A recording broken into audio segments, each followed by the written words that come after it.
Bueno, primero tenemos que hablar del protocolo HTTP, que es básicamente el que nos permite tener una conexión con el servidor o un servicio externo fuera de nuestra aplicación.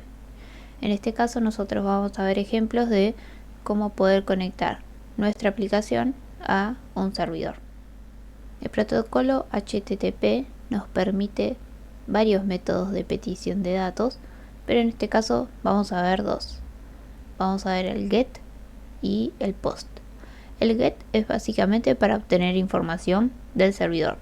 Es decir, por ejemplo, si nosotros queremos ver la lista de pacientes de, una clínica, por ejemplo, le decimos con el GET que nos devuelva esa información. Ahora, en cambio, si nosotros queremos crear un paciente, por ejemplo, en la base de datos del servidor, entonces vamos a usar POST. El POST nos permite enviar datos hacia el servidor.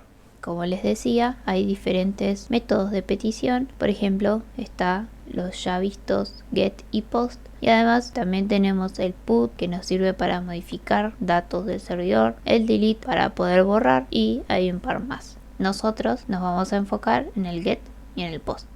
Teniendo en cuenta que nos vamos a conectar con un servidor externo a nuestra aplicación, tenemos que saber cómo nos va a responder ese servidor, porque los datos que nos devuelven van a tener cierto tipo de formato. En este caso, el servidor al que nos vamos a conectar nos va a devolver un archivo JSON. ¿Qué significa esto? Básicamente, un archivo JSON es capaz de representar los números, valores lógicos, strings, textos, datos, etc. Va a tener el mismo formato o parecido o muy similar a lo que estábamos viendo antes de diccionarios. Los vamos a manejar o intentar manejar de la misma manera. Por ejemplo, un archivo JSON nos va a devolver la siguiente estructura. Pueden cambiar, pero es siempre similar. Tenemos bajo una clave, ¿sí? Como en un diccionario, pensémoslo, una clave va a tener un valor. La clave apellido va a tener el valor Gómez. La clave edad va a tener el valor 30. De esta manera lo podemos pensar igual que lo estábamos haciendo con un diccionario.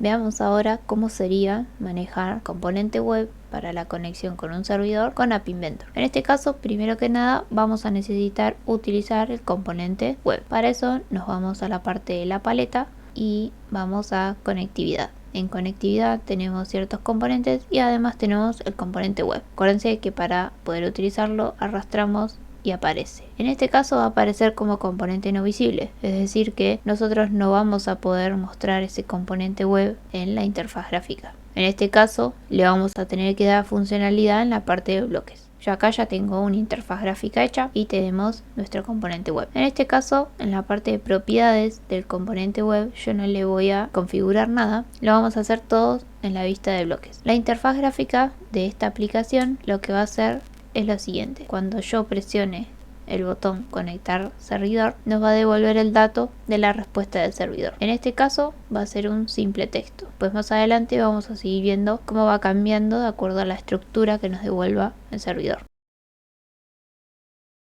La parte de bloques es bastante sencilla. Tenemos dos partes. Una cuando el botón de conectar le hago clic. Cuando le hago clic, lo que voy a tener que hacer es conectarme al servidor, y para eso lo que yo necesito es irme al componente web y utilizar el bloque que configura la URL a la que me voy a conectar. En este caso lo podemos hacer así, o incluso lo podemos hacer desde la vista del diseñador en la propiedad URL. En web1.url le vamos a poner un bloque de texto, y acuérdense que el bloque de texto estaba acá. Al principio de todo teníamos un bloque vacío. Vamos a escribir la URL a la que nosotros nos queremos conectar. Luego, para que realmente se conecte, porque esto únicamente está configurando la URL del componente web, le vamos a decir que haga un GET. En este caso nos va a devolver, como nos devuelve información el servidor, entonces vamos a necesitar hacer el GET, que sería el obtener.